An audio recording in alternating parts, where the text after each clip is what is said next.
Okay, something weird's happening in the economy right now, and if you're not paying attention, you're gonna feel it before you even realize what hit you. Walmart just dropped a major red flag about 2025. The biggest retailer in the country is basically saying, yeah, something's off with consumers, and they're not alone. Amazon said something similar a while back. Retail sales for January, down.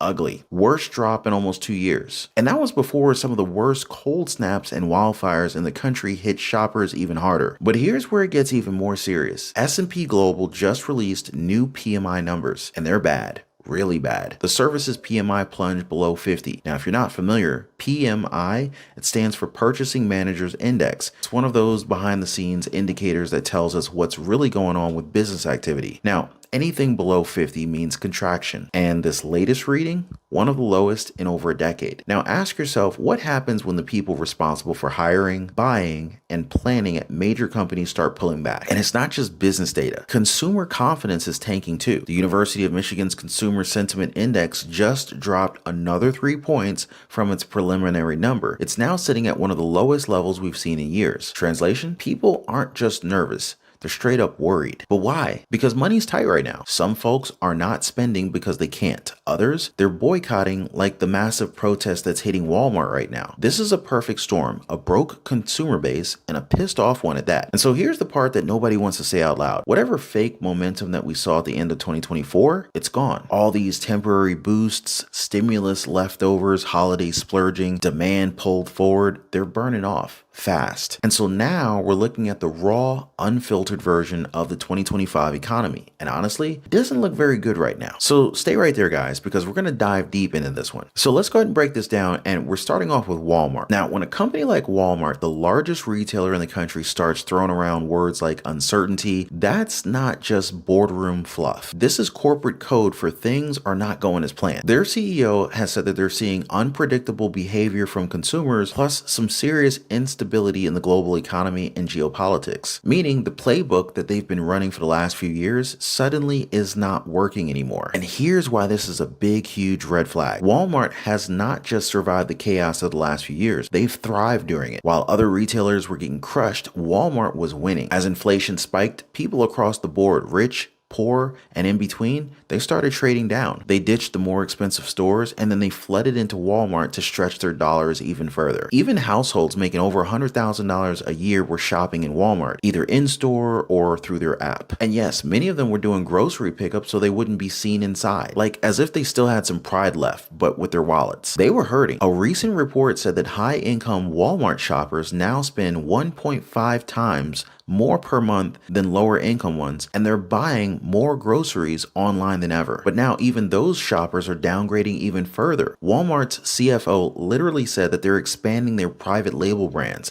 Now that's huge because nobody chooses generic unless they have to. Now this is what people do when they can't afford name brand stuff anymore. When even high income earners are price sensitive and they're reaching for the bargain bin, you know the squeeze is real. And this isn't happening in isolation. Look around, guys. Retail sales for January down 0.9%. That's the biggest drop since March 2023. Cold weather and wildfires, they played a part, sure, but this is deeper than weather. We saw this coming. A while back, we saw the global economy, it was stumbling toward a recession. People in the United States were acting like we're on some magic island. We're America. We're different. We're strong. But I said it here on our channel then. It's clear now, if the rest of the world's going down, we're going to follow at some point. That's always how it works. We're the world's biggest importer, and we're the last to feel the pain, but we do feel it. And now we are. And so meanwhile, corporations are out here acting shocked. Like, why are people not shopping anymore? Well, maybe it's because you froze wages, you cut hours, and you laid off half your staff. Now consumers are broke. They've got smaller paychecks because even if hourly earnings are strong, hours worked are falling. So yeah, technically people are getting paid more per hour, but they're working less. So this means that their take-home pay is down. And the companies, well, they knew that this was coming. They just didn't want to admit it because it would have tanked their stock prices. Back during the election hype, everybody was saying, oh, just wait till after the election. If Trump wins, it'll be a boom. Consumers are just waiting to spend. Well, we're here.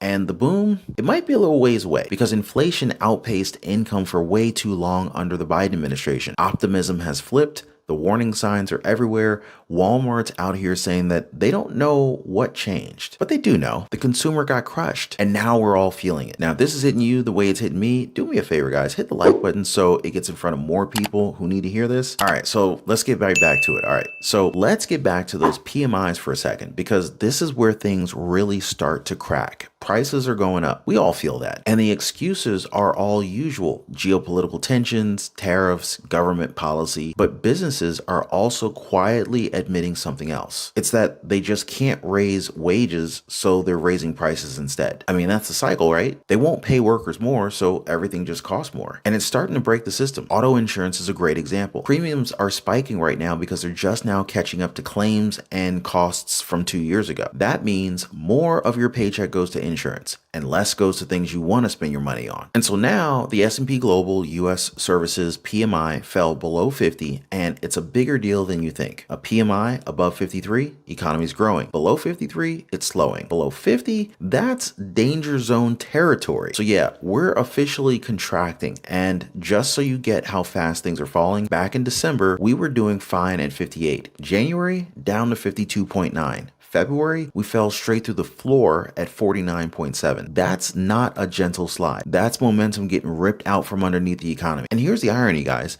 Services were supposed to lead to a recovery. All the experts just kept saying, yeah, manufacturing is down, but services are strong. We'll be fine. But then again, services always lag. And we said that months ago. And right on cue, it's happening again. Now, I think it was a sugar rush that got us through the tail end of last year, 2024, combination of holiday spending, tariff panic, Fed rate cut fantasies, and yeah, election hype too. But what happens after a sugar high? The inevitable crash. By January and February, demand fell off a cliff. People are maxed out. They're tapped, they're drained, and everything that isn't optional, insurance, rent, food, gas, credit cards, it's all more expensive than ever before. So yeah, people start slashing spending wherever they can, and that hits the service economy first, which makes the PMI drop make perfect sense. This is what stagflation looks like. I call it the forgot how to grow economy. It's not a full-on recession, but it's sure as hell not growth. It's that slow, grinding decay where nothing seems to improve. And now that the fake optimism from the end of the year is gone, the real economic foundation is showing through. Even S&P Global's chief economist Paul Greenwell, he said optimism has dropped from a 3-year high in January to one of the worst readings since COVID. In short,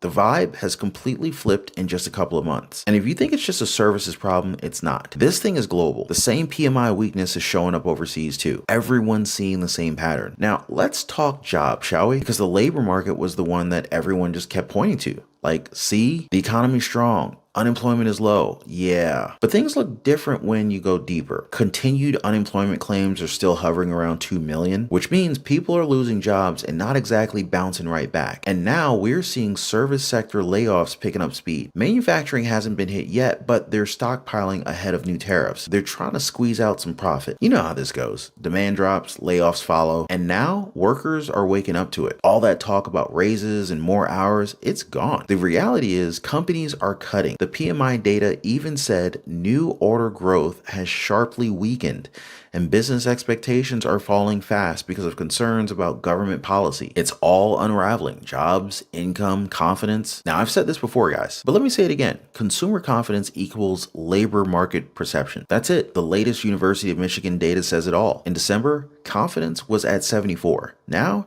it's at 64.7. Now, this is a massive drop in just a few weeks. And no, it's not about the election. It's not about rate cuts. It's not even about geopolitics. It's about jobs. It's about incomes. That's what drives everything. And right now, both are under serious pressure. So let's talk about why consumers are pulling back and why it's not just vibes that I'm referring to here. It's the reality. People are working fewer hours, wages aren't keeping up, and take-home pay is shrinking. Meanwhile, prices are still climbing. Rent, food, insurance, utilities, everything essential costs more. So yeah, people are tightening up. They're cutting their spending across the board. And the mindset now is, I'm not buying a car. I'm not buying a house. I'm not confident that I'll even have a a job next month. That's where people are. Am I right, guys? And so here's the thing. When consumers stop spending, the economy stops growing. It's that simple. This whole country runs on consumer spending. And when people pull back out of fear, stress, or because they just can't afford it, everything starts slowing down just like that. So what we're staring at now, it's looking more and more like an inventory-driven recession layered with stagflation, rising prices,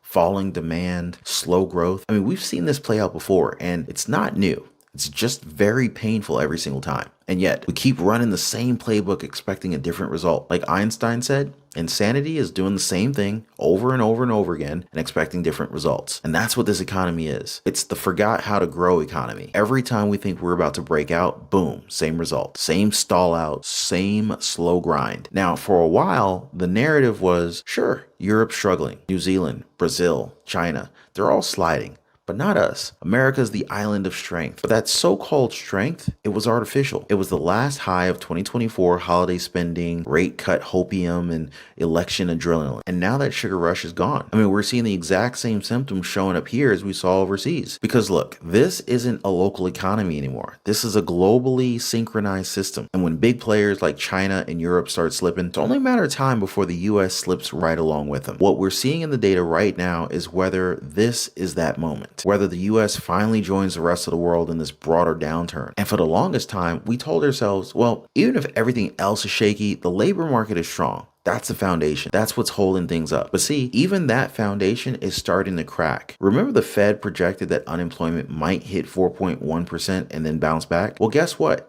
It did, but that didn't stop layoffs. Companies kept trimming behind the scenes. You'd hear, oh, we're cutting here and there, but it's fine. The economy is resilient. Maybe that was half true at the time, but now continued unemployment claims are hovering around 2 million. That's not people bouncing back. That's people stuck. That's people not getting hired. So now the question is, well, where does this leave us going into the rest of 2025? Well, here's something that's flying under the radar. There are now millions of people on social media calling for boycotts of the biggest retailers: Amazon, Walmart, Target, McDonald's. People are fed up with corporate greed, record CEO pay, and rising prices. So they're saying, hey, enough is enough with that. We're not lining their pockets anymore. And they're serious. People are switching up to buying local. They're going to farmers markets, supporting mom and pop shops. And honestly, that's a huge cultural shift that could impact the economy in ways that we haven't fully seen yet. And so now we've got slowing momentum, squeezed incomes, rising layoffs, confidence taking, corporate profits facing resistance, and consumers actively turning away from the big box retail. Now, this isn't a total collapse, not yet anyway, but it is a fragile situation. And if we get hit with another shock like bad policy, global conflict, or another inflation wave, that could be all it takes to push this from a slow decline into something worse. Whether you're a consumer, an investor, a business owner, or a policymaker, the message is pretty clear. The artificial high is gone. What we're seeing now, that's the real economy, and the cracks are starting to show. So yeah, that's my take on things, guys. What about you? What are you guys seeing where you live? Are you feeling this economic shift? Are you cutting back, holding off on big purchases, or maybe seeing layoffs in your industry? Drop a quick comment down below. Let's open this up for discussion. And hey, if you want to keep digging into what's happening behind the headlines, check out my recommended videos that are about to pop up in a second. I've got more deep dives and videos for you guys. Anyway, appreciate y'all hitting the like button and subscribing. We'll see you next time.